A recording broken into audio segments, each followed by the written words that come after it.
안녕하세요. 반갑습니다. 배덕만입니다. 제가 오늘 여러분과 함께 그 1시간 반 정도 이야기를 나누고 싶은데 제가 여러분께 나누고 싶은 얘기는 이제 초대교회 이야기입니다. 이 시간이 많지 않은데 교회사 어떤 이야기를 할까 고민하다가 뭐 제가 요즘에 관심이 좀 이렇게 몰려 있는 주제이기도 하고 또 제가 또 한국 교회와 생각하는데 결과적으로 한국 교회에 대한 문제 의식이 깊어가는 시대에 뭔가 교회 역사가 조금이라도 길잡이로 기능할 수 있다면 교회가 처음 형성되었던 시간을 되돌아보는 것이 제일 좋지 않을까 싶어요. 그래서 초대교회 1세기부터 4세기 정도에 해당되는 시간 동안 초대교회가 어떻게 형성되었는지에 대한 얘기를 나누고 싶습니다.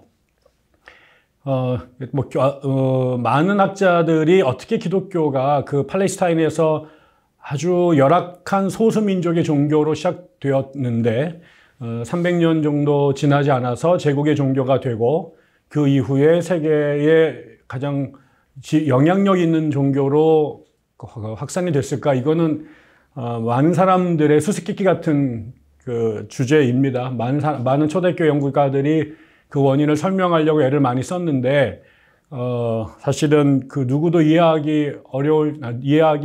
납득할 만한 설명을 찾기는 어렵습니다. 뭐 성령의 기사와 이적으로 그렇게 됐다라고 해버리면 뭐 다 끝나는 얘기이긴 하지만 그렇게 말씀드리기에는 조금 아쉬운 면이 좀 있고 그래서 분명히 이제 그 하나님의 역사를 배제해서도 안 되고 그럴 수도 없습니다만 조금 더 어떻게 초대교회가 그런 난관들을 무릅쓰고 하나의 종교로 자리매김을 하게 되었을까 하는 이 부분에 대해서 저는 오늘 종교사회학자로 최근에 이 문제에 그 여러 가지 충격을 준 사람 중에 로드니 스탁이라는 분이 계신데 그 로드니 스탁의 그 설명들을 또 그분의 관점을 제가 갖고 와서 이제 오늘 여러분과 제 얘기를 좀 나눠보고 싶습니다. 제가 이제 그분의 글을 읽었을 때 제가 읽었던 여러 가지 다른 학자들의 글들보다 훨씬 더 좀 설득력이 있었고 좀 명료하다고 생각이 들어서 저는 요즘에 이제 약간 로드니 스탁 바가 되어가고 있는 중인데요. 그래서 여러분하고도 좀 그 얘기를 좀 나누고 싶습니다. 최근에 로드니 스탁이라는 사람이 몇 년 전까지만 한국교회에 거의 소개가 안 됐었는데요. 그 기독교의 발흥이라는 책이 뭐 세계 그 사회학계와 초대교회 연구한 사람들도 충격을 주고 난 이래로 우리나라에도 굉장히 그분의 거의 대부분 상당히 많은 책들이 지금 빠르게 번역되고 있어서 여러분들이 뭐 예스24 같은 데 쳐보시면 굉장히 많은 적지 않은 분량의 책들을 이제 여러분이 쉽게 구하실 수 있을 것 같습니다. 그래서 오늘 강의가 계기가 된다면 좀 그분의 다른 책들도 좀 읽어보시면 구해 읽으시면 조금 더 생각을 정리하는 데 도움이 될 것 같습니다. 제가 준비한 PPT 자료를 넘겨가면서 같이 좀 이야기를 해보겠습니다. 먼저 이제 오늘 한국교회를 먼저 좀 진단을 해보고, 그 다음에 이 현재의 우리가 처한 문제에 대한 역사적 어떤 그 약으로 우리가 초대교회 이야기를 넘어가 보려고 하는데요. 뭐 이미 많은 분들이 익히 알고 계실 거라고 생각이 드는데, 지금 한국교회가 처해 있는 수많은 그 병리 현상들의 가장 1차적인 결과물은 사람들이 교회를 떠나고 있다라고 하는 겁니다. 밖에서 교회를 찾아오는 사람들의 발걸음이 뜸해진 거는 둘째 치고 기존에 있던 사람들이 교회를 떠나고 있다라는 이것이 이제 가장 지금 우리가 처해 있는 현실을 단적으로 보여주는 거죠. 지금 이제 제가 화면에 띄워져 있는 것은 유럽의 아주 매우 그 옛날에 굉장히 규모가 컸던 수도원, 그다음에 그 포함이 된 교회인데 지금은 저렇게 사람들이 다 떠나고 돌덩어리만 남아 있고 이제 그 관광객들의 유적으로만 이제 그런 사람들만 찾아오는 현실이 되었는데요.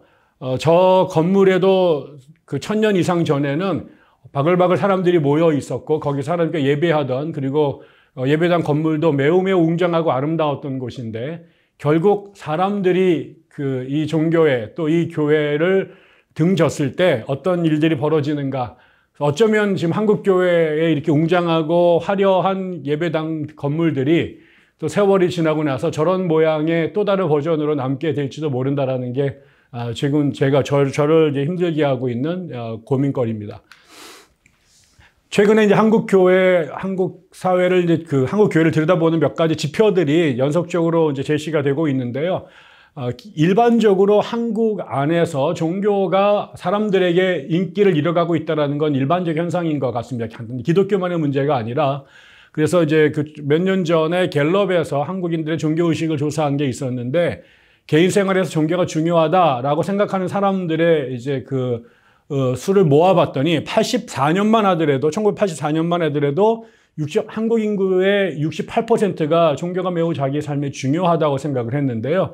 그게 꾸준히 내려오다가 지금 이제 정확하게 30년이 지나서 지금은 이제 52%로 이제 16% 이상이 내려간 거죠. 그래서 계속해서 반등의 기미가 보이지 않고 꾸준하게 66%, 62%, 56%, 52%로 내려가고 있고, 아마 요 퍼센테이지는 조금 더 빠른 속도로 내려갈 가능성이 지금 많아 보이게 되고 있습니다.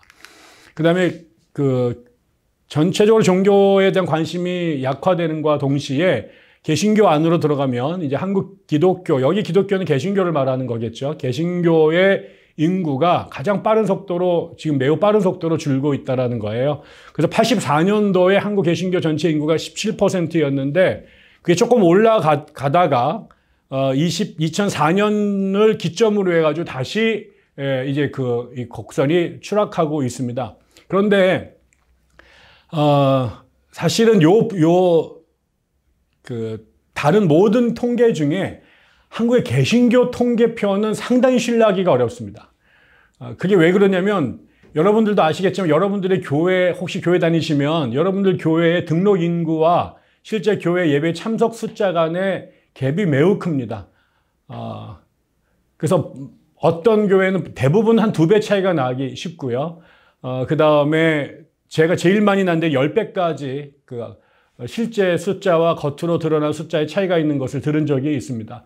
여러분이 유튜브에 보면 우리나라에서 제일 큰 교회 10군데를 이렇게 소개한 유튜브 제가 방송을 본 적이 있는데, 거기에 보니까 뭐 다들 몇만 명씩 모이는데 실제로 재적 인원하고 그 다음에 출석 인원이 2배 가까이 차이가 났어요. 그러니까 그런 숫자들이 모여져서 지금 이렇게 센서스에 보고가 된 거기 때문에 저 숫자를 얼마나 신뢰할 수 있는지 모르겠습니다만, 적어도 84년도에 17%에서 20년 동안 꾸준하게 늘었는데 다시 우리가 10년이 지나서 옛날 숫자로 돌아왔고, 저는 이제 지금 많은 사람들이 정직하게 얘기를 했을 때 1984년 이래로 종교 이탈자 숫자가 가장 많은 데가 한국 개신교 교회다라고 하는 거는 부인하기 어려울 것 같습니다.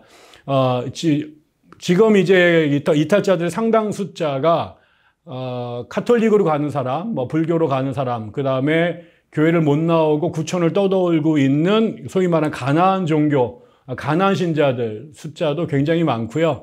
그 다음에 교회 등록하고도 교회를 나오지 못하는 사람들이 상당히 많이 있고, 그것은 여러분이 코로나 이후에 교회를 귀환하지 않은 멤버들이 상당히 많다는 것을 또 보는데, 다행히 그 사람들이 다른 교회를 다니면은 그나마 다행인데요. 이번 기회에 정리하자라고 하는 분들도 상당히 많이 계신 것 같기도 해요. 그래서 여러 가지 별로 이렇게 징후가 좋지는 않습니다. 그 다음에 이제 또 하나는 2004년도 보니까 벌써 한 20년 전입니다만, 기독교인들이 교회를 떠난 사람들이 어떻게 됐는가, 그 뒤를 밟아봤더니요. 2004년도 통계에 개신교를 떠난 사람이 자그마치 750만 명 정도 됐습니다. 근데 그 중에서 거의 200만 명에 가까운 사람들은 타종교로 개종을 했고요. 그 다음에 무종교인이 된 사람들이 500만 명이 넘었다는 거죠. 그러니까 교회를 다니다가 떠난 사람들은 이참에 교회를 그만 다니자라고 한 사람이 대다수였고, 그래도 종교를 갖고 싶었던 사람들은 이제 타종교로 개종을 해서 새로운 삶을 사는 사람들이 있더라고요. 제 주변에도 개신교인들이었다가 카톨릭 신자로 전환하신 분들이 상당히 요즘에 점점 많이 뵙고 있어요.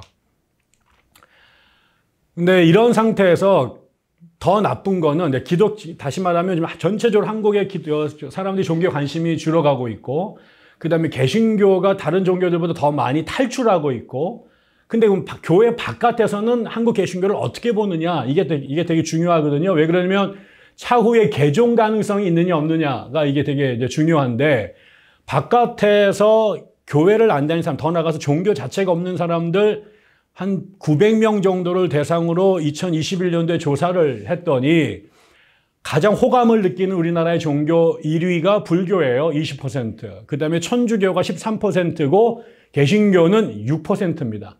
그러니까 불교하고는 3배 정도 그 호감도의 차이가 있고요. 천주교하고도 더블 스코어 차이가 나고 있는 거죠.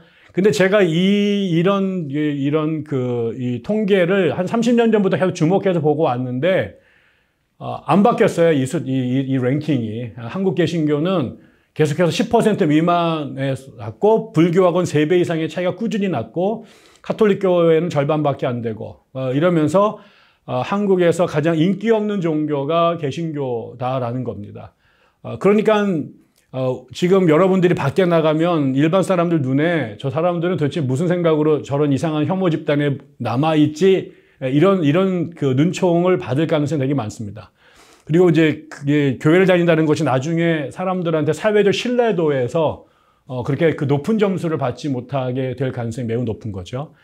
그 다음에 또 하나의 아주 기분 나쁜 그 징조는 한국 사회 파워 엘리트들이요. 다시 말하면 우리나라의 오피니언 리더라고 말할 수 있는, 한국의 의사결정이나 사회의 진로에 영향을 미치는 영향력 있는 자리에 있는 사람들. 예를 들면 정치인이라든가 고위공무원이라든가 법조인, 군장성, 뭐 의료, 기업인, 교수인, 교수, 그다음에 언론, 이런 사람들 중에 기독교인들의 개신교인의 비중이 자그마치 40.5%예요. 다시 말하면 우리나라에서 매우 잘난 사람들의 상당수가 개신교인이라는 거죠. 근데 그런 사람들이 우리 한국 사회를 끌고 나가고 있는데, 그런 사람들이 끌고 나가고 있는 한국 개신교를 바라보는 사람들의 인기가 꼴찌라는 거예요. 그러니까 이제 젊은이들이나 넌 크리스찬들이 볼 때 한국을 지금 개신교가 장악하고 있다라고 느낄 수 있는데, 그런 사람들이 끌고 나가고 있는 한국 사회가 영 엉망이다. 그리고 그 책임이 개신교인들에게 있다라는, 이렇게 이제 알고리즘 형성이 되는 거죠. 그래서 한국 사람들은 개신교인들에 대해서 이래저래 아주 기분이 나쁘고, 그래서 그 외부인들이 기독교, 특히 개신교로 개종할 확률은 한국 사회 어떤 종교보다 그 가능성이 낮다. 이게 지금 한국 교회가 처해 있는 상황입니다.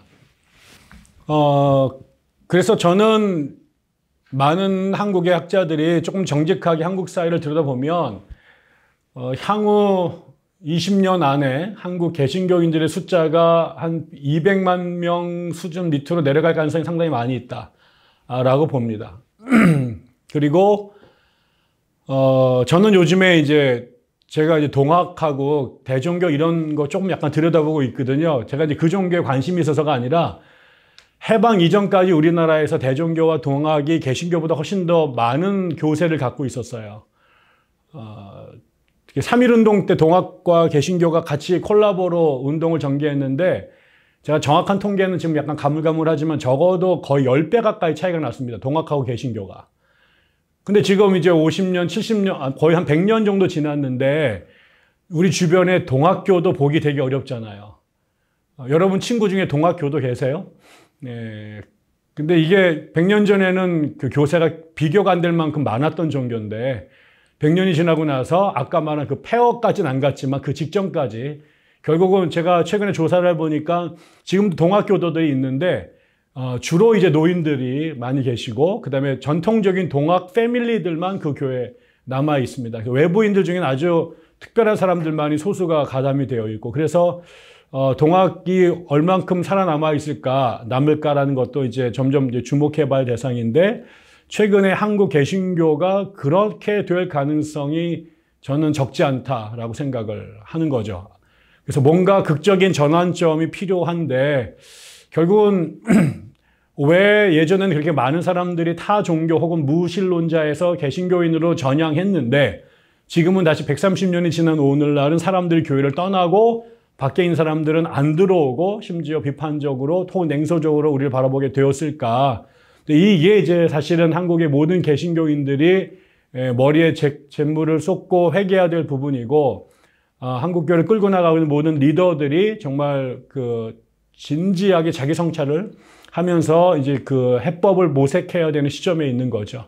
그러니까 교회도 그런 거 아닌가 싶은 거죠. 교회도 원래 있어야 될 교회 역할을 잘하면, 지난 100년 전의 사람과 우리의 사람이 적어도 근본적으로 신을 찾는 사람이라고 할 때 교회의 유용성이 계속 살아가지 않을 텐데, 오늘날 개신교회는 진짜 있어야 할 것은 없고, 없어도 될 것들만 잔뜩 있는 종교가 되지 않았나, 이런 생각이 드는 겁니다. 그런 의미에서 초대교회에 이미 수많은 난관과 장애물이 있었음에도 불구하고 그 모든 가시덤불을 제쳐내고 그 자리에서 종교를 우뚝 섰던 개신교가 어떻게 그 자리에 갔을까?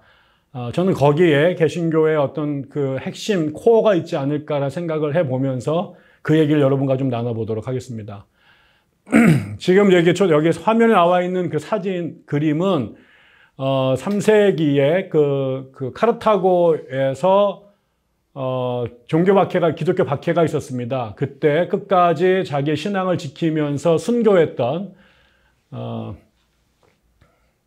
두 명의 여인들, 그 사람의 지금 사진이 나와 있어요. 이 사람들이 북아프리카 사람들이기 때문에 얼굴이 약간 까무잡잡합니다. 완전한 흑인들은 아니고요. 페르파투아하고 그녀의 하인이었던 자매인데, 이 두 사람이 초대교회를 결국 지켜낸 사람들이 됩니다. 엄청난 고난을 당했지만 저런 신자들이, 저런 또 사회에서 여러 가지 장애와 차별의 대상이었던 사람들이 신앙에 목숨을 걸고 신앙을 지키게끔 만들었던 무언가가 있었던 거죠.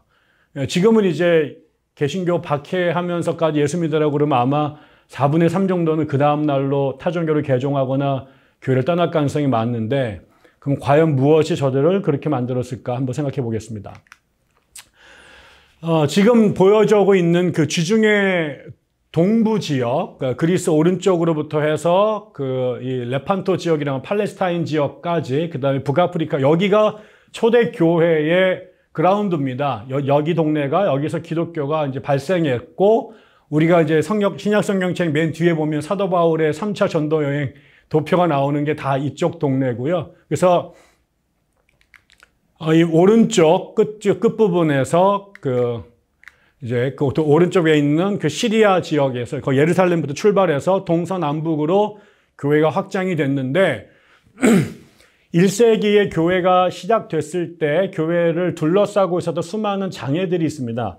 그게 이제 여기 보면 첫 번째는 언어적, 문화적 환경의 변화가 있어요. 그건 뭐냐면 기독교는 유대인들, 유대인들은 전 세계에 흩어져 있었지만 이미 500년 전부터 예루살렘, 지금 팔레스틴의 예루살렘을 중심으로 해서 유대인들, 그때 유대인들은 아람어라고 하는 언어를 쓰는 사람들이었습니다. 그 사람, 바울, 베드로, 예수님 다 유대인이었고, 팔레스타인에 살고 있었고, 그들의 랭귀지는 아람어였어요.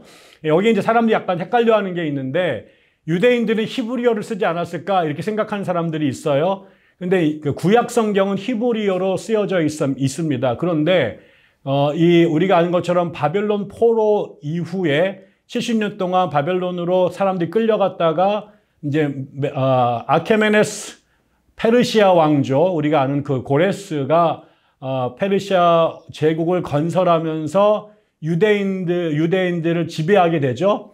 그때부터 나중에 알렉산드로스 대왕이 BC 4세기 초반에 나올 때까지 200년 이상을 이제 페르시아가 지배를 합니다. 그리고 나서 그때 페르시아의 언어가, 아케메네스 왕조의 언어가 국제 공용어가 되는데, 그게 아라믹이라고 하는 언어였고, 그때 이후로 페르시아의 지배하에 있었던 이 지역 모든 사람들의 국제 공용어가, 언어가 아람어가 됩니다. 그래서 유대인들도 다 아람어를 쓰게 됐죠. 그래서 히브리어는 구약 성경을 기록한 언어로만 남아 있었고, 그래서 이제 랍비들을 중심으로 한 사람들만 이제 읽을 수 있었고, 일상 용어로는 히브리어를 쓰지 않습니다. 지금 이제 48년도에 이스라엘이 건국되고 난 다음에 히브리 문자를 다시 갖고 와서 지금 히브리어를 쓰고 있습니다만, 이 예수님 당시에 쓰던 이스라엘 사람들은 주변 지역 사람들과 더불어서 이제 아람어를 썼어요. 이 아람어는 시리아어의 이제 일종입니다. 그래서 시리아어하고 아람어는 상당히 비슷하기도 하고요. 그래서 아람어를 배운 사람들이 시리아어를 쓰기도 하죠. 아무튼 그래서 이 당시에 유대인들은 아람어로 쓰여졌고, 그 당시에 히브리어 성경을 그 회당에서 읽으면 사람들이 못 알아들습니다. 그래서 이제 그 히브리어와 아람어를 둘 다 아는 사람들이 히브리어 성경을 아람어로 통역을 해서 읽어줍니다. 나중에 이제 이거를 이제 받아 적어서 모아서 히브리어 성경을 아람어로 번역한 성경책이 나와요. 그거를 우리가 탈굼이라고 부릅니다. 지금 이제 탈굼도 연구해야 할 대상이 되죠. 그래서 아무튼 이 시대에 아람어를 쓰던 사람들인데, 우리가 아는 것처럼 그 바울 이후로 복음이 소아시아 지역으로 흩어지게 되는데, 그 소아시아 지역은 알렉산드로스 대왕 이후에 우리가 아는 것처럼 그리스 문화가 또 다시 이제 세상을 뒤집어 엎게 되면서 국제 공용어가 이제 그 코인의 헬라어라고 하는 그리스어가 되죠. 근데 이 시리아 지역에는 아직 이 그리스의 문화가 여전히 영향을 있어서 그리스 말을 쓰는 사람도 있었고 또 아람어를 쓰는 사람도 있었는데, 이제 이게 아람어가 국제 공용어였다가 헬라어로 공용어가 바뀌어가는 겁니다. 우리나라의 사람들이 한글 쓰다가 일본 사람 밑에서 30년 이상 살면서 일본어로 말을 하다가 그 다음에 이제 만약 미국 사람들이 오게 되면 다시 영어를 쓰게 되는 이런 시대가 바뀌어가는 것처럼, 그래서 이제 예수님 당시에 팔레스타인 사람들은 대부분 아람어를 썼는데 그 바깥에 있는 세상은 그리스어가 지배하는 세상이었고, 그래서 바울처럼 아람어와 그리스어를 아마 두 개 다 했을 것으로 보여지는 사람들, 베드로처럼 아람어만 했을 거로 보여지는 사람들, 그 다음에 이제 아람어를 모르고 그리스어만 쓰는 이방 교도들이 이제 뭉쳐지는 시대가 되는 거죠. 그래서 아람어로 생겨난 종교가 그리스어를 쓰는 세상으로 옮겨가면서 이게 이제 문화적인 변동이 크게 일어나게 됩니다. 그래서 나중에 소위 말하는 헤브라이즘하고 헬레니즘이 만나게 됐을 때 두 나라, 두 지역, 두 문화 간의 커다란 사상적 차이, 문화적 차이가 드러나게 되죠.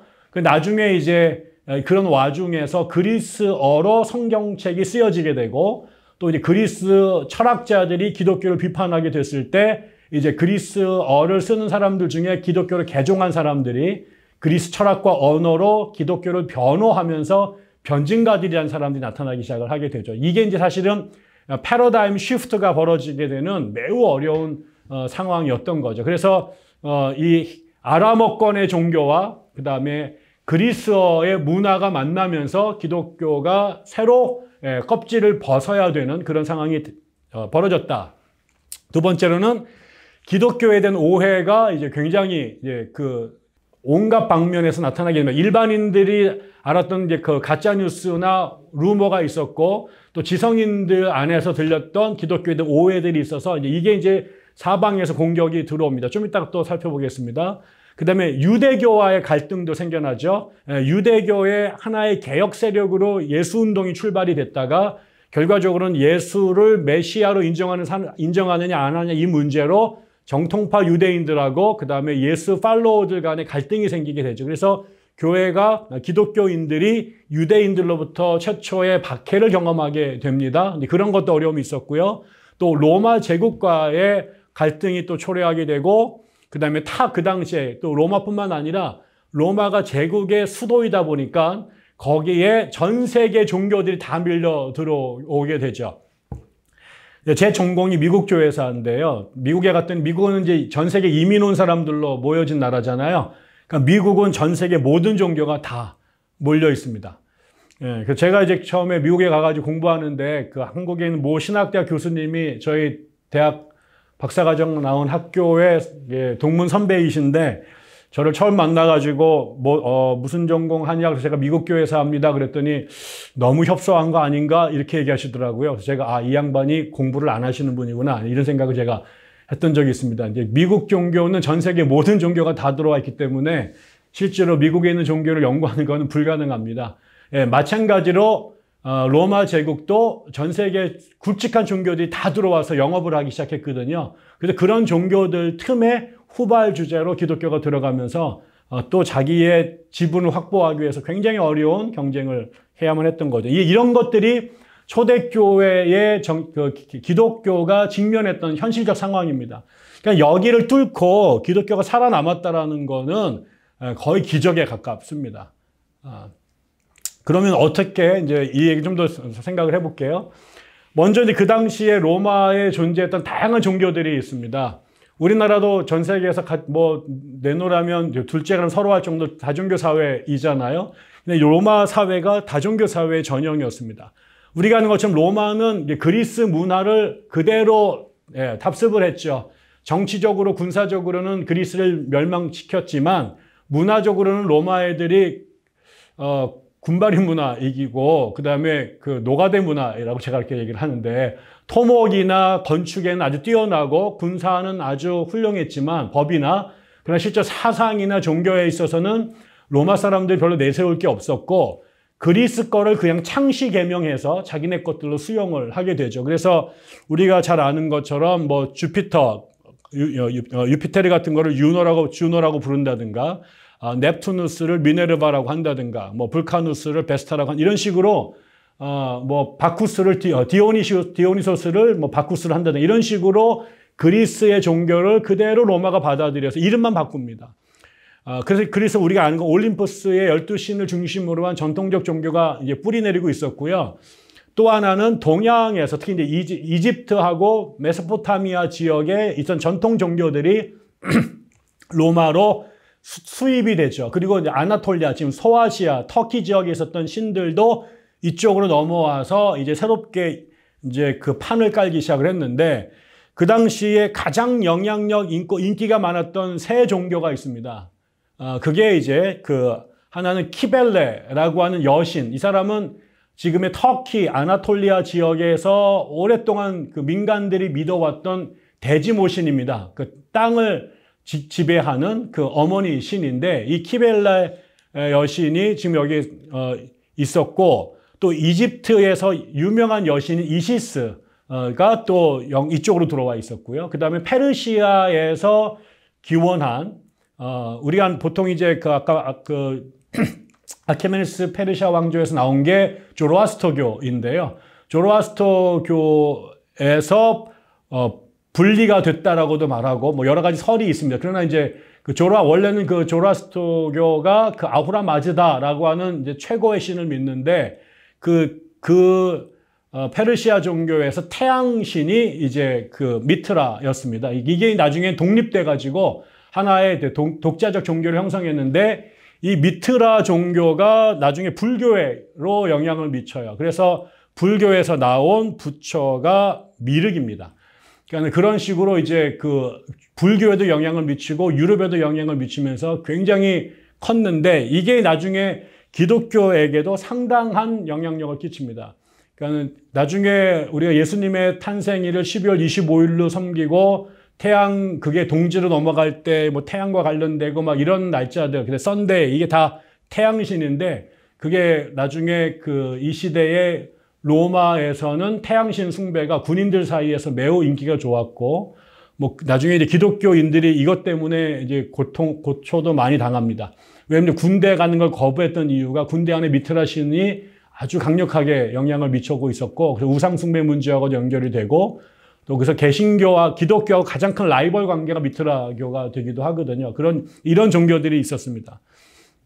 이때 이제 이게 다 동양에서 온 종교들인데, 이건 로마에 있었던 그런 아테네 신들과는 달리 감각, 감정, 이런 것들을 굉장히 중요했고, 개인적인 신앙, 도덕성, 이런 것들이 되게 중요했죠. 우리가 아는 것처럼 그리스 신전에 나오는 신들에게 도덕은 없어요. 신이 인간으로 뒤집어 쓰고 나와가지고 이쁜 자매들 건드리고 겁탈하고 강간해가지고 애 베게 만들고 이런 게 그리스 로마 신화에 맨날 나오는 얘기거든요. 그러니까 그 사람들에게는 모럴이라는 게 그게 중요하지 않았는데 이 동양 종교는 이런 부분을 상당히 중요하게 생각을 했던 거고, 그 다음에 종교를 조직화시키는 것, 이런 것들도 상당히 중요했습니다. 이런 거는 사실은 로마 종교에는 없었던 것들입니다. 이런 면에서 로마 종교의 동양 종교 플러스, 그러면서 이렇게 종교가 매우 다양했는데 여기를 기독교가 뚫고 들어갔어야 됐다라는 거죠. 그다음에 유대교의 핍박도 우리가 잘 아는 내용이죠. AD 40년에서 50년대 사이에 예루살렘에서는 그리스도인들이 한 수백 명 정도 됐을 거다. 그러니까 예수님 돌아가시고 바울이 베드로가 활동하던 시기에 그러니까 뭐 500명이 채 안 됐을 거다라는 게 이제 로드니스탁의 추정인데요. 그래서 1세기 끝까지 가봤자 전 유럽, 이때 지구상 끝까지라고 하는 건 이제 결국 지중해 연안인데 아마 7,000명 정도쯤으로 추정을 합니다. 1세기 말에 기독교 전 세계에 있는 사람 다 합쳐봤자 사랑의 교회 한 9역 정도밖에 안 되죠, 이게.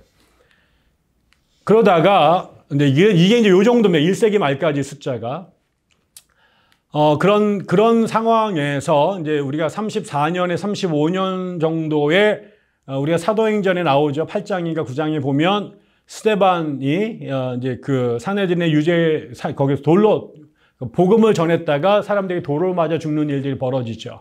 그래서 최초의 순교자라고 얘기를 하는데 그게 유대인들에 의해서 죽임을 당한 겁니다. 그리고 44년에 헤롯 아그리빠의 명령으로 이제 세배자 아들 야고보가 죽고 56년경에는 이제 바울이 예루살렘에 방문했다가 성전에서 뭐 이런저런 사건이 터지면서 사람들한테 집단 구타를 당하는 일들이 벌어지죠. 그러니까 사도행전에 나와 있는 그 기독교인들이 초대교회 제자 사도들의 그런 폭행이나 이런 것들이 대부분 다 유대인들한테 얻어맞은 것이라는 걸 우리가 기억할 수 있죠. 62년경에는 주의 형제 야고보, 예루살렘 교회의 가장 중요한 인물이었던 야고보가 또 돌에 맞아 죽었다라고 얘기를 하고요. 그 다음에 제1차 유대인들의 반란이 이제 유대 로마 전쟁이 3번에 걸쳐 벌어집니다. 근데 첫 번째 전쟁이 66년부터 벌어지고 마지막 전쟁이 끝난 게 135년인데 그 당시에 이제 3번에 걸쳐 가지고 전쟁이 벌어져요. 그때도 이 유대인들이 반란이 일어났을 동시에 거기에 기독교인들도 같이 끌려 들어가서 이제 그 박해를 받죠. 근데 제가 최근에 읽었던 자료에 보면 3차 반란 때 기독교인들이 이 반란에 참여하기를 거부합니다. 그래서 이제 유대인들과 기독교인들이 완전히 갈라서게 되는 또 하나의 이유였다고 보는데 아무튼 최초의 기독교인들이 받았던 박해는 그 박해 주체가 유대인들이었다. 유대교인들이었다라는 것입니다. 그 다음에 또 하나가 이제 그 그리스도인들 향한 그리스 지역 사람들, 그리스인들의 오해입니다. 그러니까 유대인들에게 처음으로 복음을 전하죠. 그 다음에 유대인들 회당을 다니면서 복음을 전하다가 아까 AD 90년부터 135년 사이에 유대인들이 기독교인들과 우리가 다르다라고 해서 정죄하면서 쫓아내기 시작을 하게 되고 그 이후로 기독교의 주된 포교 대상은 이제 젠타일들, 그러니까는 그 이교도들입니다. 그래서 비유대인들에게로 넘어가는데 그러면서 그쪽 사람들 사이에서 복음을 전하고 그때 이제 박해도 사회가 벌어지면서 또 기독교인들이 지금이야 길바닥에서 바울처럼 막 이렇게 전하지만은 나중에 박해가 되면 함부로 복음을 전하기가 어렵게 됩니다. 그래서 자기들끼리 몰래 모이고 우리가 아는 것처럼 카타콤에 모이고 이러다 보니까 밖에 있는 사람들한테 이제 그 소문이 나는데 반드시 이상한 소문이 나게 된 거죠. 그러면서 이제 기독교인들에 대한 이상한 오해들이 사회로 흘러 들어가면서 사람들이 이 종교 집단을 혐오하거나 두려워하게 되면서 참여하기를 이제 거부하게 돼 이런 일들이 벌어지게 됩니다. 제가 여기 이제 그 소개한 책이 그 로버트 윌켄이라고 하는 미국의 유명한 교부학 연구가 초대교회 연구가인데요. 이 책이 최근에 비하에서 우리나라 말로 번역이 됐어요. 그래서 로마 사람들이 바라본 기독교인, 그리스도인들 이런 책인데 이게 이제 이 책이 매우 흥미로운 게 기독교가 그 소아시아 지역 그다음에 로마로 들어가면서 그 당대의 로마의 지식인들 중에 철학자라든가 의사 그다음에 정치인들 이런 사람들이 기독교에 대하여 비판을 하는 글들이 막 쏟아냅니다. 그런데 나중에 거기는 아주 굉장히 포르필이라든가 켈수스 같은 사람은 엄청나게 똑똑한 사람들이었어요. 그 사람들이 기독교를 성경, 그 다음에 신학, 관례, 행동, 이런 도덕, 이런 거 갖고 조목조목 엄청나게 비판을 했어요. 그래서 이게 우리로 말하면 한국에 들어와서 복음을 전하려고 그러는데 성균관의 최고급 학자들이 유학에 근거해서 기독교를 비판서를 막 내면 이제 그 선비들이라든가 아니면은 또 대중들이 믿다가 덜컥 걸리게 되는 거잖아요. 그 다음에 뭐 오늘날에도 만약에 추정 60분에서 기독교가 이상하다 이런 거 막 찍어서 막 내고 거기에 서울대 종교학과 교수가 나와서 걔네들 이상한 애들 이런 얘기를 하게 되면 민중들이 이제 그 종교에 다가가기 아주 어렵잖아요. 이제 그런 글들을 엄청 썼는데 나중에 기독교가 공인되고 난 다음에 다 분석행위를 시켜가지고 그 책들이 싹 없어집니다, 역사에서. 그래서 그 책들을 지금 갖기가 어려운데요. 그 책들이 완전히 없어지기 전에 당대 그 책들이 영향력이 있었을 때 그 책들에 대하여 기독교 신학자들, 그 교부들이 그 책들의 공격에 대해서 기독교를 디펜스하는 글들을 썼어요. 그래서 오리게네스라든가 아니면 이레니우스라든가 이런 사람들이 그러다 보니까 이 사람들이 그 켈수스라든가 포르필이라든가 갈렌이라든가 이런 사람들이 비판한 글을 인용을 해서 쓰고 거기에 대해서 반박하는 형식으로 글을 쓰다 보니까 오늘날에 와서는 얘네들의 원래 책은 없어졌거든요. 그러니까 지금 이렇게 비판하는 글에서 인용된 문장들을 추적해가지고 모아서 얘네들이 이런 주장을 했었나 보다 역추적하는 거죠. 그렇게 쓴 책이 바로 저 윌켄의 책입니다. 그래서 거기에 보면 당대 1세기, 2세기, 3세기의 로마의 지성인들이 기독교를 어떻게 봤는가를 이제 대본에 알 수 있고요. 그것에 대해서 초대교회 신학자들이 어떻게 신학적 디펜스를 했는지도 알 수 있는데 거기에 나왔던 이제 그 비난들 중에 이제 이런 얘기들이 나옵니다. 첫째가 그리스도인들은 무신론자다. 기독교는 미신이다. 주로 이제 이게 이제 제일 많습니다. 그래서 이제 왜 무신론자라고 얘기했을까? 하나님을 믿는데 그 사람들 생각에는 대부분의 종교들은 그 당시 다 신전이 있고요. 거기에 신상들이 있죠. 신의 모형을 만들었는데 기독교인들은 신전이 없어요. 예루살렘에 유대인들은 신전이 있었지만 기독교는 신전이 없었고 그 다음에 그들이 모이는 모임에 가도 신상이 없어요. 하나님에 대한 모형이 없어요. 그래서 그 사람들이 생각했을 때 종교의 어떤 틀이 있는데 그게 기본적으로 신전, 신상 이런 것들. 근데 그런 게 없으니까 얘네들의 신은 진정한 신이 아니다. 얘네들은 얘네들 종교는 종교의 기본적인 요건도 못 갖춘 애들이다. 뭐 이러면서 얘네를 무신론자라고 비판을 했고 또 하나는 그리스도인들이 신앙은 매우 이질적이고 낯설다. 우리하고 너무 다르다. 이렇게 얘기를 한 거죠. 예를 보니까 예수를 메시아로 인정해요. 제가 최근에 이 책을 읽고 있는데요. 거의 다 읽었는데 윌켄 책을. 거기에 보면 제일 이상한 게 얘네들이 이상하게 생각하는 게 예수가 훌륭한 예언자라는 것까지 말할 때는 다 받아들여요. 근데 예수를 하나님이라고 하는 건 못 받아들이겠다는 거죠. 그래서 거기에 나오는 복음서를 읽어봐도 다 예수는 사람이고 아버지도 다 있는데 그 사람이 한 말씀이나 가르침은 다 훌륭한데 왜 이 사람을 지고한 신이라고 말하느냐. 그거는 넘어갔다. 이게 이 사람들의 이해하기 어려운 거고 그 다음에 왜 로마에서는 이미 아우구스투스 시저의 양아들이었던 아우구스투스가 황제가 되고 나서 그 사람이 자기네 아버지였던 시저를 신격화시킵니다. 그러면서 자기도 자연적으로 신의 아들이 되면서 임페리얼 컬트라고 하는 황제 숭배가 로마에 되게 중요해지게 되고 황제들이 죽으면 신격화됐거든요. 우리나라에서 조상들이 죽으면 신이 되는 것처럼. 근데 이랬는데 이제 그런 황제 숭배를 기독교인들은 우상 숭배라고 거절을 하니까 이것도 이제 남들은 다 했거든요. 다른 나라에서 온 사람들은 다 다신론을 믿었던 사람들이고 그렇기 때문에 이런 게 하나 더 믿는 게 전혀 이상하지 않았는데 유독 유대인들하고 기독교인들만 이제 이거를 이제 거부하니까 되게 이상하다. 또 하나가 이제 그리스도인들은 부도덕하다. 그래서 왜 부도덕하냐? 이거는 이제 아까처럼 이제 루머인데요. 이제 거기는 신자들만 모임에 참석했기 때문에 안 믿는 사람들은 예배 참석 자체가 이제 불허됐거든요. 그냥 들려오는 소리가 얘네들이 이제 아무도 못 오게끔 지들끼리 모여놓고 일주일에 한 번씩 모여서 그리스도의 피와 살을 먹는다.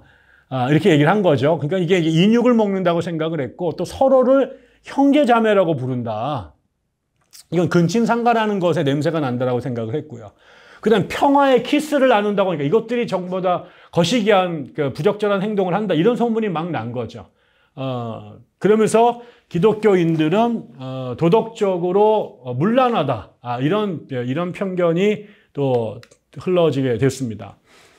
그 다음에 또 하나가 이제 로마의 박해죠. 이제 로마가 기독교를 박해를 했는데, 사실은 우리는 이제 그 초대교회를 생각하면 이제 박해 역사와 오버랩 시켜서 이해하는 경향이 있고, 그 300년 내내 강압적인 국가적 차원에서의 그런 탄압을 받았다고 생각이 들어요. 그러니까 우리가 박해를 생각하게 될 때 갖고 오는 인상이 뭐냐면 한국의 조선시대의 천주교인들이 당했던 박해를 떠올리게 되는 거죠. 뭐 기해, 신유, 뭐 이러면서 이제 나중에 병인까지 거의 100년 가까이 이제 박해를 받았잖아요. 그리고 매우 많이 죽었단 말이죠. 이제 그런데 지금 이제 초대교회 연구하는 사람들에 의하면 그 박해가 있었던 건 사실이지만 전 로마 제국 전체를 대상으로 한 박해는 그렇게 많지 않았다. 있긴 있었지만, 그리고 대부분의 박해는 지역별로 띄엄띄엄 간헐적으로 벌어졌고, 한 지역에서 벌어졌지만 그게 옆 지역으로 가지 않은 경우도 대부분이고, 그래서 만약에 우리가 생각하는 것처럼 제국 전체 차원의 박해가 300년 동안 지속됐다면 기독교는 애당초 초창기에 공중분해에서 사라졌을 거다. 근데 다행히 맞긴 맞았는데 가끔 때려가지고요. 그 다음에 전체를 패지 않고 부분적으로 두들겨가지고 또 상처를 입었지만 회복될 수 있는 시간들이 있었고, 이랬다라는 거죠. 근데 이제 두 가지 차원을 나누어서 얘기를 해보면, 하나는 이제 간헐적으로 이제 박해가 벌어졌던 대표적인 이제 그 기원이 AD 64년에 그 유명한 네로 황제가 로마에 불이 났을 때, 그거에 이제 그 당시에 사실 불이 났는데 우리가 잘 알려진 것처럼 네로가 불을 냈다. 자기의 시적 영감, 음악적 영감을 위해서 불을 질렀다는 소문이 납니다. 근데 로마에서 불이 났을 때 네로는 로마에 없었어요. 그래서 사실 이게 루머였거든요. 정치적인 아마 음해였을 것 같은데, 그렇게 되니까 네로가 자기에게 이제 쏟아지는 대중적 비난을 피하기 위해서 희생양을 찾았는데, 그때 로마가 14개의 구역으로 나누어져 있었대요. 근데 거기에 10개가 다 전소가 되고 4개만 불이 안 탔는데요. 공교롭게 그 4개 지역이 기독교인들의 밀집해 있었던 크리스찬 타운 같은 거였다라는 거죠. 그래서 이제 왜 얘네들만 불이 안 탔을까? 뭐 이러면서 마치 관동 대지진 때 일본 애들이 조선 사람들을 어떤 그런 문제의 원인, 그다음에 뭐 일본 사람들이 먹는 그 우물에다가 독약을 탔느니 뭐 이런 식의 이제 음해를 해서 많이 죽였는데, 똑같은 방식으로 네로가 기독교인들을 몰아서 그렇게 죽입니다. 그게 이제 그 당시에 역사가였던 타키투스의 글에 그 장면이 이제 묘사가 되어 있게 하죠. 그 다음에 그 뒤를 이었던 이제 황제들, 도미티아누스라든가 트라이아누스라든가 아우렐리우스라든가 세베루스 같은 황제들이 정권을 잡았을 때 국가에 재난이 생깁니다. 뭐 농사가 잘 안 되든가 아니면 외적이 침입하다든가 이래서 국가적 재난이 생겼을 때 이거를 아까 똑같이 네로가 했던 방식으로 아까 네로는 자기의 개인적인 경력을 지키기 위해서라면 이 나머지 황제들은 자기네 나라의 국가적 재난이 닥친 게 자기들이 옛날에 믿던 전통적 신앙을 버리고 이교도 신앙을 믿는 애들 때문에 신이 노여워해서 이런 재난을 줬다라고 해석을 했어요. 그래서 재난에 대한 그 문제 해결 차원에서 희생양을 찾는 것도 있었고, 거기에 또 국가 신앙이 결합이 되면서 기독교인들을 이제 치게 되죠. 이래서 많은 여러 차례의 그 박해가 있었고, 우리가 이제 초대 교회에서 읽다 보면 교회사의 중요한 리더들이 이제 정기적으로 죽어 나가는데, 이 황제들이 이제 그 박해를 했을 때 그런 희생양들이 됐던 것으로 보여집니다. 그 다음에 제국 차원에서 이제 국가가 더 강력하게 재판을 했는데, 아까 제가 말씀드린 것처럼 경기가 침체되거나 정치적으로 불안하거나 이랬을 때 이제 제국 차원에서 이렇게 그 기독교를 박해했는데 앞에 나온 것처럼 대부분의 황제들은 로마 전체에다가 포교를 내려가지고 죽이지는 않습니다. 그러니까 그 문제가 됐던 지역에서 일부가 했는데 전체적으로 이제 심각했던 게 두 케이스에 하나가 데키우스 황제하고 발레리우스 황제 때 제국 전용으로 포교를 내려서 기독교 신앙을 믿는 애들을 뭐 잡아라 뭐 이런 식으로 해가지고 그때 고생을 많이 하고 그때 제일 많은 희생자가 나오게 된 거죠. 그 다음에 마지막으로 제일 심하게 났던 데가 디오클레티아누스 황제 때입니다. 이 디오클레티아누스 황제 때는 로마가 가장 마지막으로 강성했던, 국토도 제일 넓었고, 그래서 드디어 이 사람이 혼자서 나라를 다 다스릴 수가 없으니까 지역을 내등분으로 해가지고 이제 그 여러 황제들을 둬가지고 공동 통치를 하기도 했는데, 그게 바로 콘스탄티누스 황제가 기독교를 공인하기 바로 직전입니다. 그래서 마지막에 큰 박해가 있었고요. 그래서 그때 공적으로 이제 아까 말한 그 황제 숭배를 하도록 하고, 이제 거기에 이제 그 해당되는 이제 그 조치를 취하도록 인증을 받아도 요청을 하게 됩니다. 여기 예외 없이.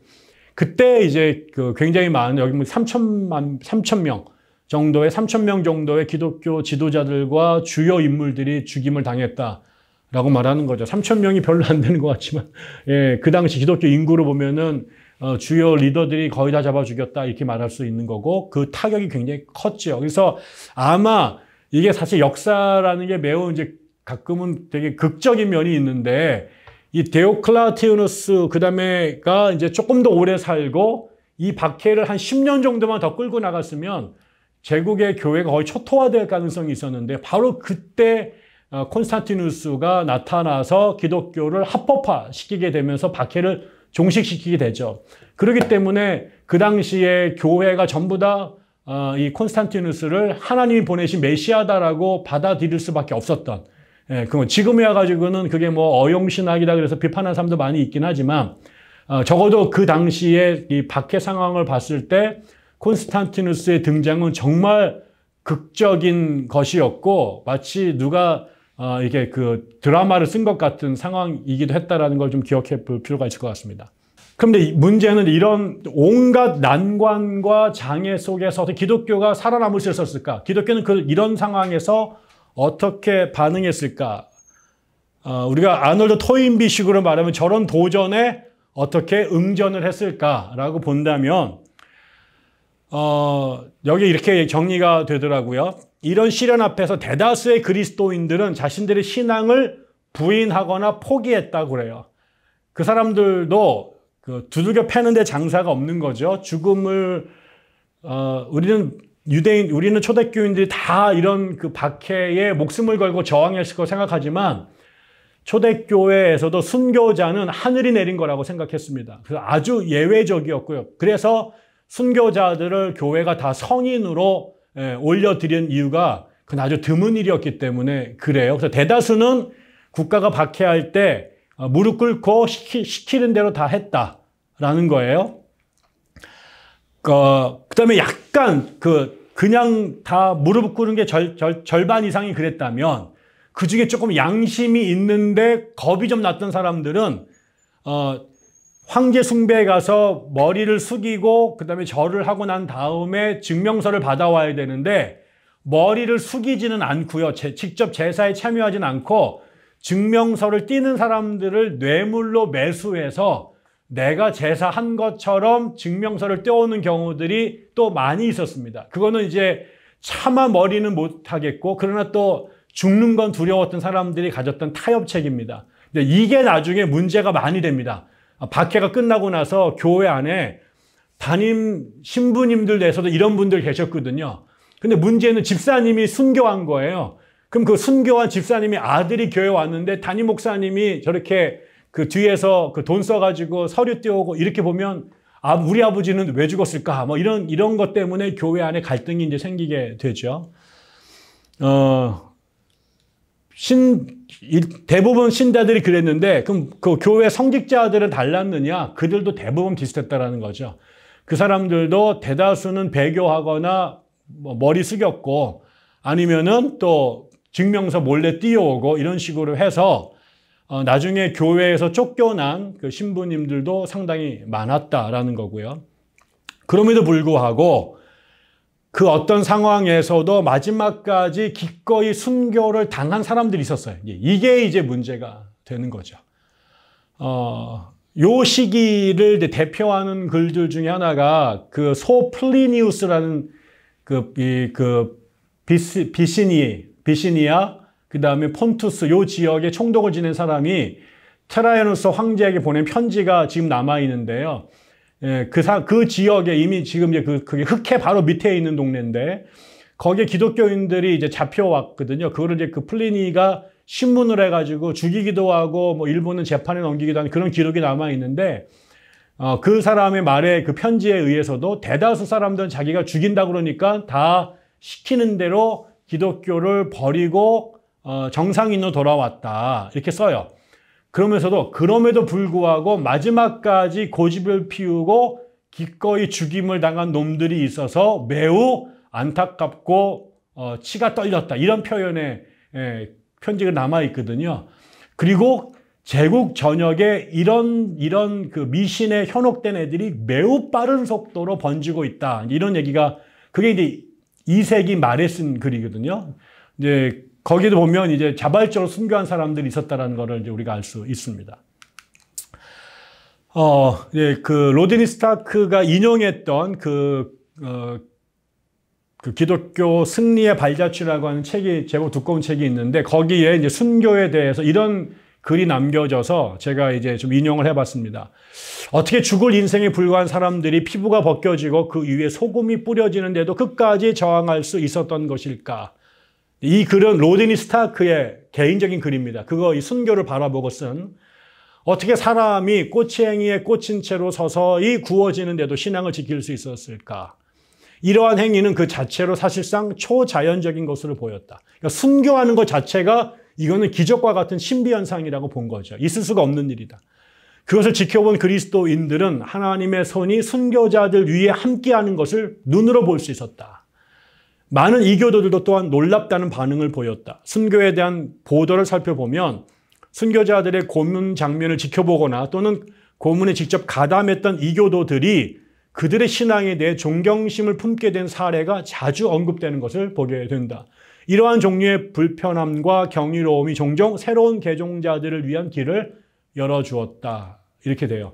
그래서 다른 글에 의하면 사실은 우리가 아는 것처럼 원형 경기장에서 그 예수쟁이들을 데려다 놓고 뭐 검투사가 죽인다든가 아니면은 짐승들이 뜯어먹게 한다든가 이렇게 해서 죽였고 그거를 또 하나의 서커스의 일종으로 동네 사람들이 구경을 와서 봤거든요. 그런데 그런 일을 정부가 한 이유가 이것을 일벌백계로 해서 얘네들 이렇게 잔인하게 죽이면 나머지 사람들이 이 종교를 안 믿게끔 만들려고 그런 공개 처형을 했는데 실제로 많은 경우에 그 공개 처형이 새로운 개종자를 만들어내는 요람이 됐다라고 얘기를 하기도 하는 거거든요. 그러니까 그 사람들이 그 비참한 아까 나왔던 페르파토아가 대표적인데 그 여인이 그렇게 그 사자한테 뜯겨 죽어가면서도 마지막까지 너무나 의연하게 죽어가니까 그거를 보던 사람 도대체 저거는 신이 저들과 함께하고 있지 않는 이상 불가능한 일이다. 도대체 쟤네들이 저 종교가 무엇이길래 저런 죽음을 마다하며 또 저렇게 죽을 수 있을까? 이러면서 오히려 그 기독교에 대한 호기심이 생기고 그들에 대한 존경심이 생기게 됐다라는 거죠. 초대교회의 교부들 중에서도 그 초기에 변진가로 유명했던 사람들이 나중에 기독교를 개종했을 때 어떻게 됐느냐라고 할 때 여러 이유 중에 순교자들의 의연한 죽음에 감동이 돼서 기독교를 새로 보게 되겠다라는 간증들이 또 상당히 나오고 있습니다. 또 하나가 이제 그 기독교인들이 하나는 그 죽음 앞에서도 의연하게 신앙을 지키는 것이 그들의 신앙에 대한 진정성을 입증해 줬다면 또 하나 그들이 그 지역에 있는 주변 이웃들한테 관심과 충격과 도전을 줬던 것은 그들이 고난 중에 있었던 당시 사람들에게 선한 사마리아인으로 영웅적인 긍휼과 자비 활동을 했다라는 거예요. 이게 재미있는 게요. 기독교가 도시를 중심으로 확산이 됩니다. 기독교의 모든 선교는 그 당시에 다 배를 타고 가야 됐기 때문에요.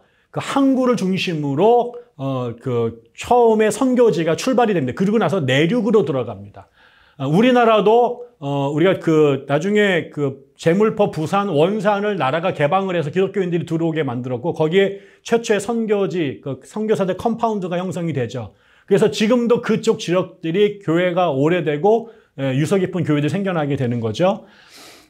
그래서 기독교의 포교는 도시를 중심으로 했다는 게 일반적인 법칙이고요.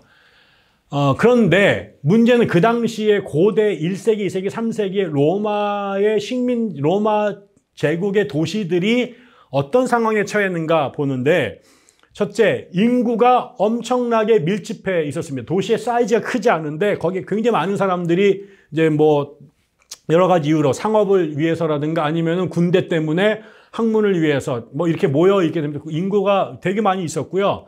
그 당시에 대부분의 건물은 목재로 만들었습니다. 그러니까 불에 타기가 되게 쉬운 거죠. 그리고 공간이 좁은데 사람이 많이 사니까 아파트 형식으로 짓습니다. 지금 여기 그림을 보여드린 것처럼 이게 로마의 전형적인 아파트인데 이런 식으로 집들을 만드는데 이게 주된 목재로 만들었다는 거죠. 그러니까 부자들만 교회에 이제 빌라를 이제 돌로 졌는데 나머지 사람들 대부분 이게 다 목재 건물이래요. 그리고 굴뚝이 없어요. 굴뚝은 한참 뒤에서야 발명이 됩니다. 그러니까 굴뚝이 없다는 얘기는 뭐예요? 불을 위해서는 화로를 썼다라는 거죠. 방 안에서. 목재가 되고 방 안에서 화로를 쓰고, 그러면 이게 불이 날 위험이 매우 높은 상태라는 거죠. 그 다음에 건물이 높은데요. 여러분, 돈 많은 사람들이 밑에 살까요? 위에 살까요? 엘리베이터가 없어요. 그러니까는 당연히 가난한 사람들이 위에 살아요. 근데 흥미롭게도 가난한 사람들은 식구수가 많아요. 그러니까 건물을 목조로 졌는데 고층으로 짓고 위로 갈수록 인구가 많아요. 그러니까요, 걸핏하면 불이 나거나 건물이 붕괴했습니다. 우리나라 와우 아파트 무너지고 막 이런 것처럼. 그래서 그게 그 당시에 로마가 지배하던 대도시, 그 로마든 카르타고든 안디옥이든 알렉산드리아든 이런 일들이 늘 있었다라는 거예요. 그 다음에 두 번째, 물 문제예요. 물론 로마의 위대한 발명 중에 하나가 수로잖아요. 그래가지고 이렇게 그 물을 이렇게 중앙까지 공급했는데 여러분 그게 모든 동네에 다 가진 않아요. 그 모든 사람들이 그걸 다 마음껏 이용했던 것은 사실은 아닙니다. 그러니까는 그 부자들이나 이런 사람들은 먼저 올 거고 그렇지 않은 지역은 거기까지 다 이렇게 지금처럼 수도 파이프라인이 다 가 있지는 않았거든요. 거기에다가 비누가 없었대요. 그러니까 위생에 문제가 생기죠. 근데 물은 늘 부족하고 쉽게 오염되고 썩고, 그다음에 식수와 공중 목욕탕들이 지금처럼 우리가 서울시에 있는 수도에 이게 다 이렇게 해가지고 먹는 것 같지가 않았던 거죠. 제가 한 10여 년 전에 신장지구에 그 단기 선교를 간 적이 있는데 거기 호텔에 여름에 갔기 때문에 호텔 수영장에 너무 더워가지고 우리 팀이 하루 이제 거의 선교가 끝나갈 무렵에 수영을 하러 갔습니다.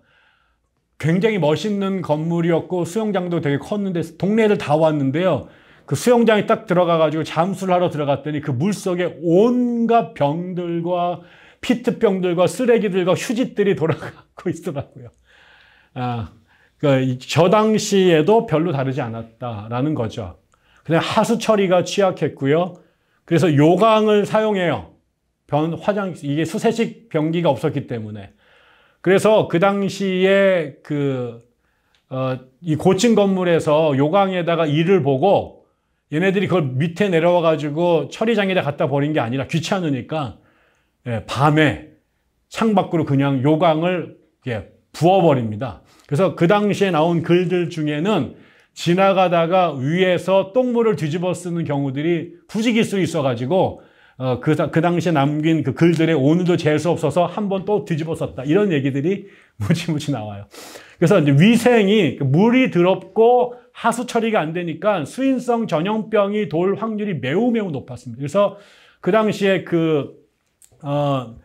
맥릴 같이 되게 유명한 윌리엄 맥릴 같은 서양 사가들이 쓴 그 질병의 세계사 같은 걸 보면 로마 시대에 이미 굉장히 대규모의 전염병들이 돌아서 인구가 상당히 죽어나가는 일들이 비일비재합니다. 그래서 로마가 붕괴한 원인 중에 게르만 민족들의 침략이 결정적이긴 하지만 사실 이렇게 국내 안에 끊임없이 돌아다니던 유행병이, 전염병이 국력을 약화시키는데 결정적인 역할을 했다라는 연구도 있습니다.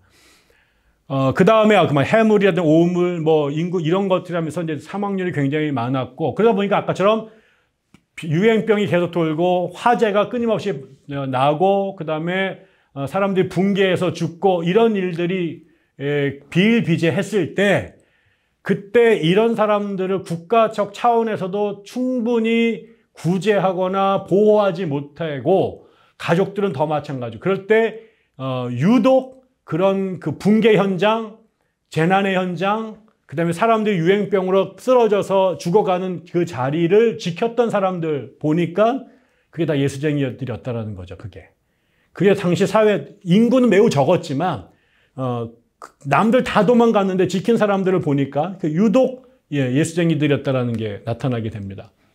그래서 그 2세기, 3세기를 넘어가는 시점에 그 카르타고의 가장 대표적이었던 교부가 테르툴리안이라는 사람인데, 그 사람이 그 당시에 벌어졌던 상황을 기록한 글이 남아 있습니다. 여기 이렇게 나와 있습니다. 매자 사람들은 각자 원하는 대로 조금씩 기부금을 낸다. 교회예요. 교회 얘기를 하는데 사람들이 매달 기부금을 내요. 다만 기꺼운 마음으로 할 만한 능력이 있을 때만 그렇게 한다. 강제로 요구한 적은 없다. 모든 것이 자발적이다. 이러한 기부금은 적선을 예치한 것과 같다. 가난한 이들을 돕고 장례를 치러주고 극빈자인 부모를 둔 아이들과 집안에만 갇혀있는 노인들에게 필요한 것을 공급하기 위한 것이다. 또한 난파당한 사람들, 광산에 펄려간 사람들, 섬에 유배되거나 수감된 이들을 돕기 위한 것이다. 오로지 하나님의 교회가 가르치는 대의에 대한 충성으로 말미암아 이들은 자신의 신앙 고백에 따라 소중한 열매가 되었다. 그래서 초대교회의 매우 중요한 현실이 헌금을 했는데, 그 헌금이 자선을 위한 기금으로 모아졌고, 그래서 교회를 찾아오는 사람들한테 마치 문을 두드렸던 장발장에게 도움을 베풀었던 것 같은 일들을 초대교회가 했다는 거죠. 그 당시에 특별히 주목해 볼 만한 게 뭐냐면요, 장례를 치러주는 거예요. 그 당시 아까처럼 유행병이나 붕괴나 화재로 수많은 사람들이 죽었는데 장례 문화가 제대로 갖추어지지 않아가지고요, 길바닥에서 죽어가는 사람들이 수도 없이 많았습니다. 근데 교회가 그 사람들을 시신을 찾아다가 땅에다 묻어주고 장례를 치러주는 일들을 교회의 주된 사업으로 했어요. 이게 이제 사람들한테는 매우 중요했고요. 지금도 우리가 20세기의 성녀라고 말하는 마더 테레사가 캘커타에 산 게 그게 마지막 죽어가는 행렬병자들을 땅에 묻어주는 장례를 치러주는 일을 한 거잖아요. 지금처럼 돈 많은 사람들이 화려하게 장례를 치르는 거는 문제가 안 되겠지만, 죽어서 시신도 땅에 제대로 못 묻었던 사람들이 비일비재했던 시절에 아무도 그냥 그걸 돌보지 않는데 이게 많은 사람들한테 큰 충격과 도전을 줬다고 그래요.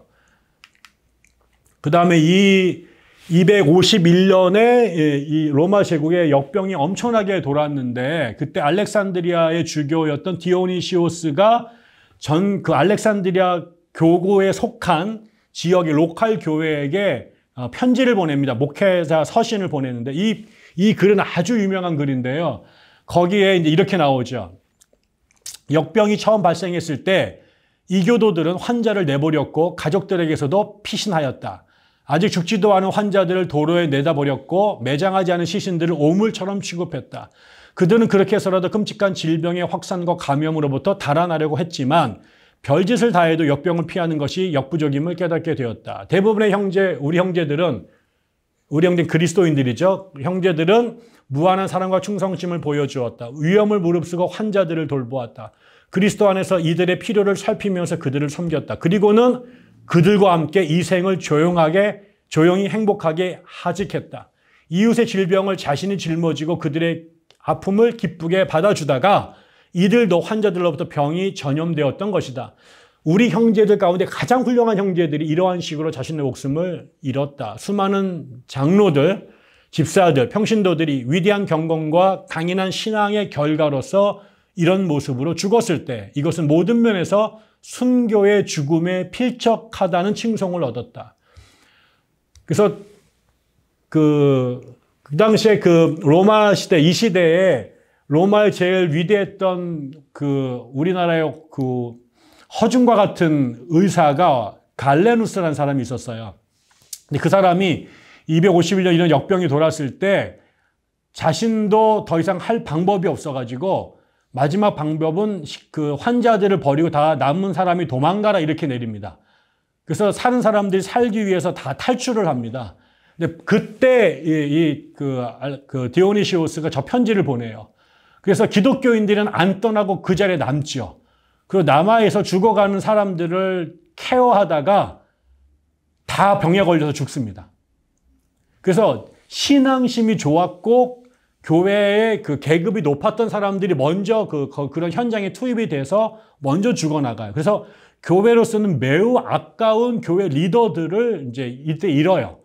그런데 흥미로운 거는 그렇게 한 번 지나갈 때 감염이 됐다가 살아남은 사람들이 생기잖아요. 그래서 이 사람들이 이제 면역이 생기잖아요.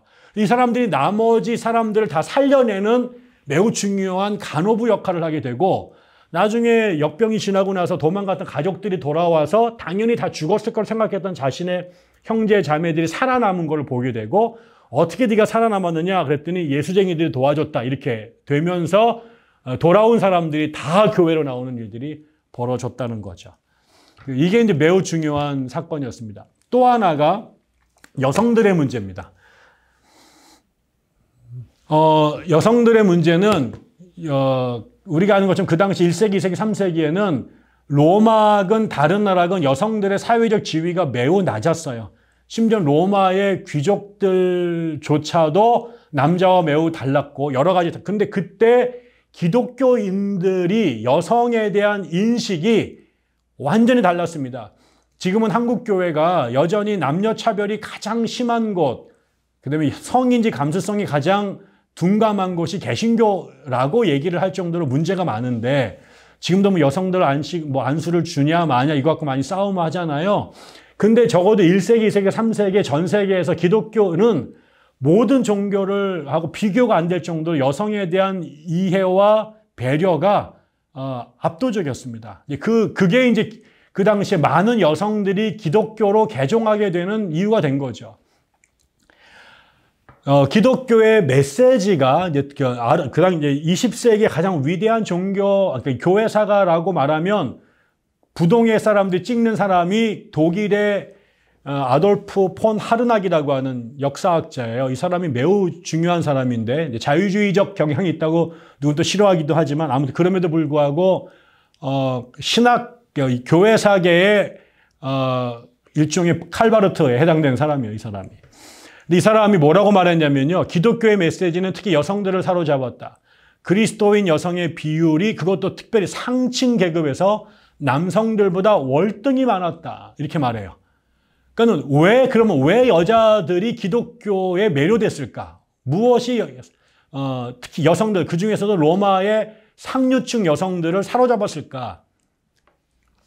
그 당시에 얼마나 많았냐면요. AD 283년부터 423년까지 3세기부터 5세기 사이에 로마가 여전히 원로원 제도를 유지하고 있었는데, 그 원로원에 속한 남성, 우리나라 말하는 국회의원이잖아요. 국회의원들 중에 그 패밀리 중에 남자가 50% 기독교인이 돼요. 5세기 말이 되면. 굉장하죠?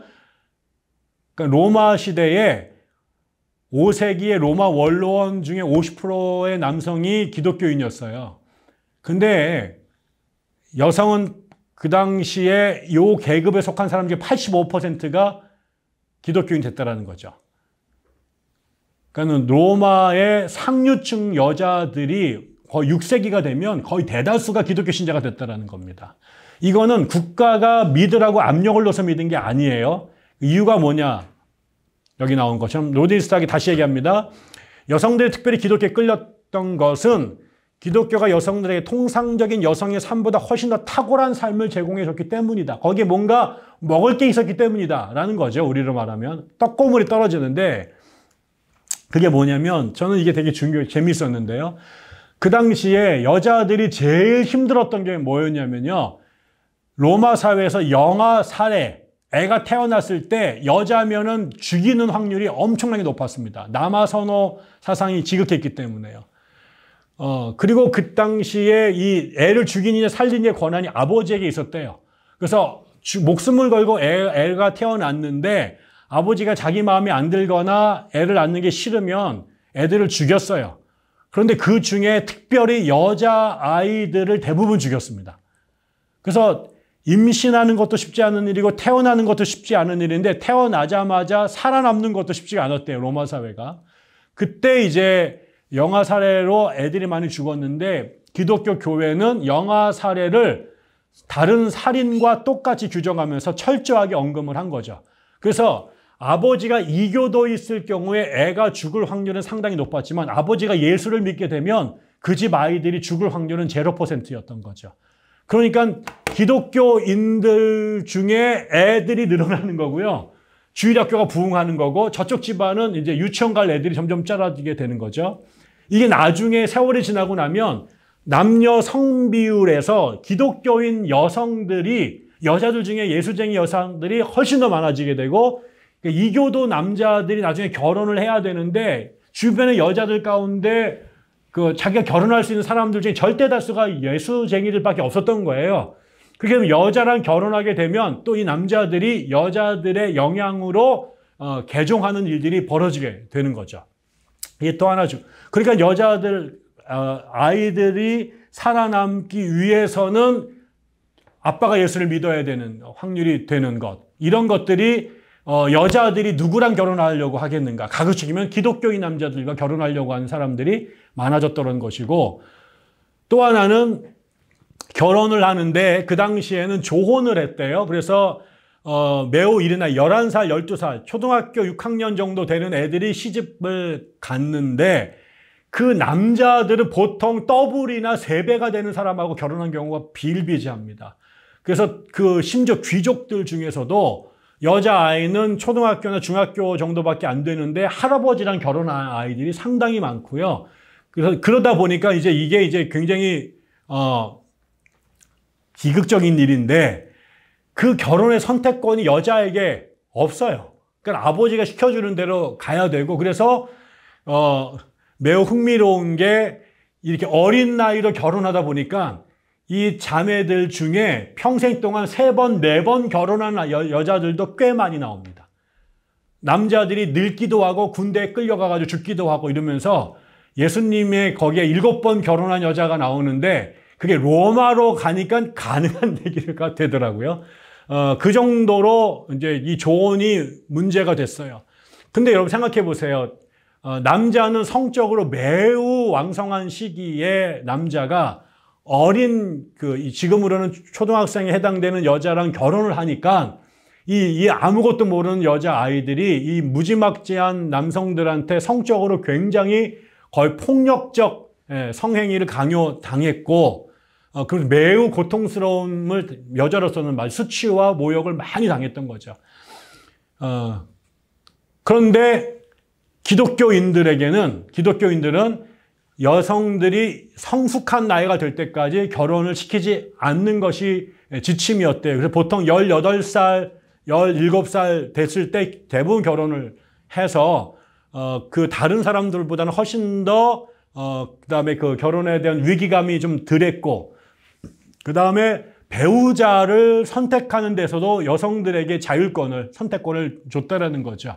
그래서 기독교인들의 결혼 생활이 이교도들의 결혼 생활보다 훨씬 더 안정적이었다라는 거예요.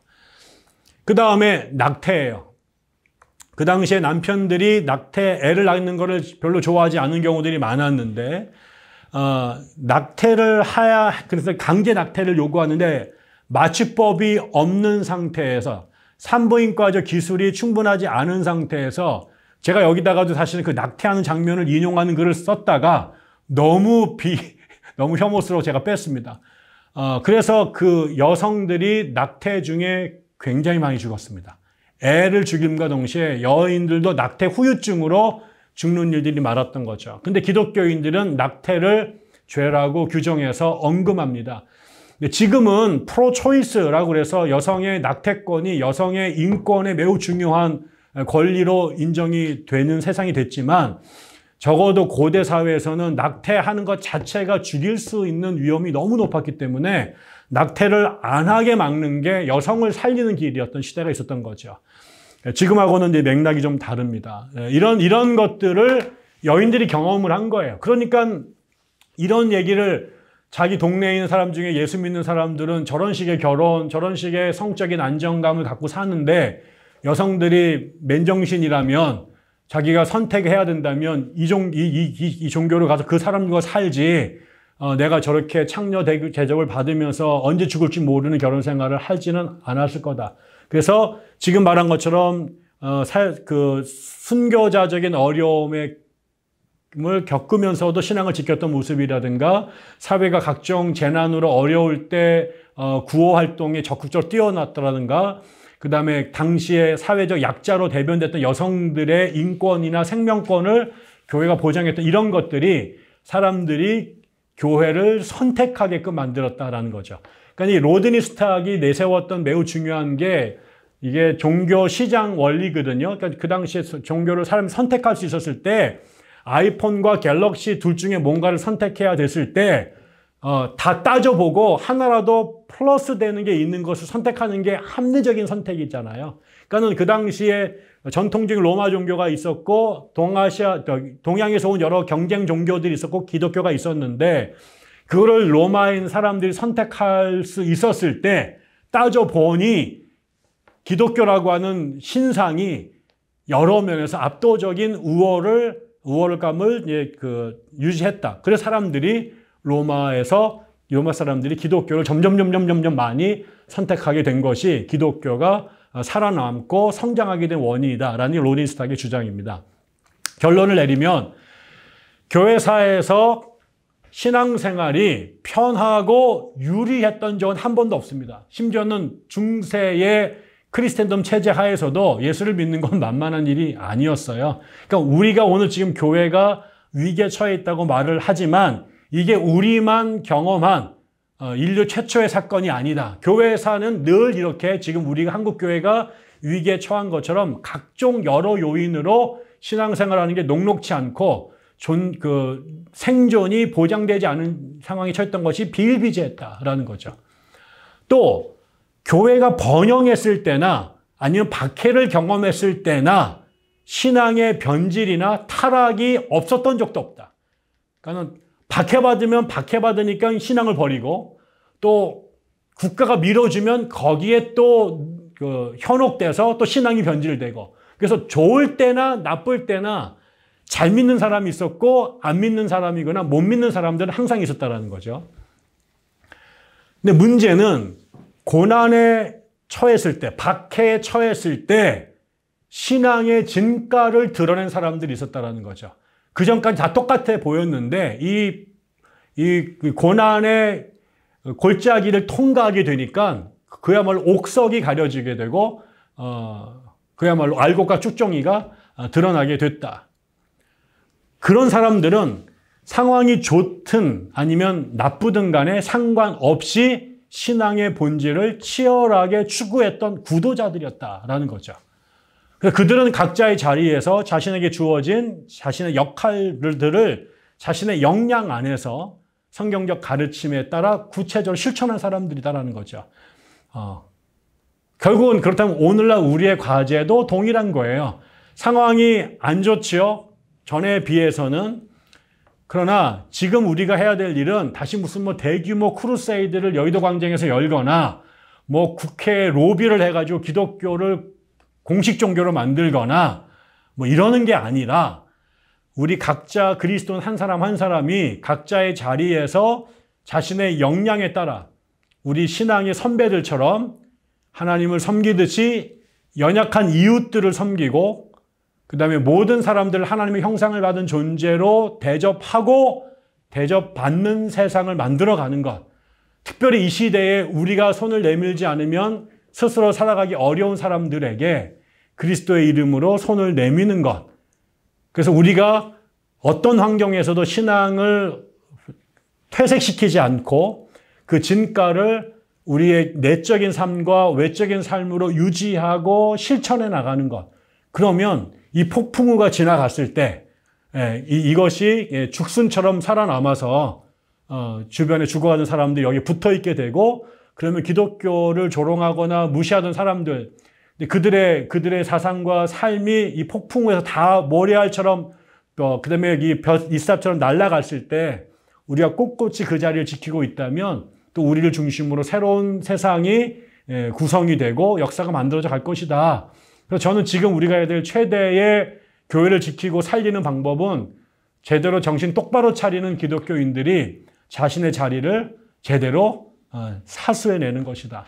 그게 1세기적 기독교를 21세기에 살아가는 것이고 위기에 처한 한국교회를 살리는 가장 근원적인 방법이라고 저는 생각을 합니다.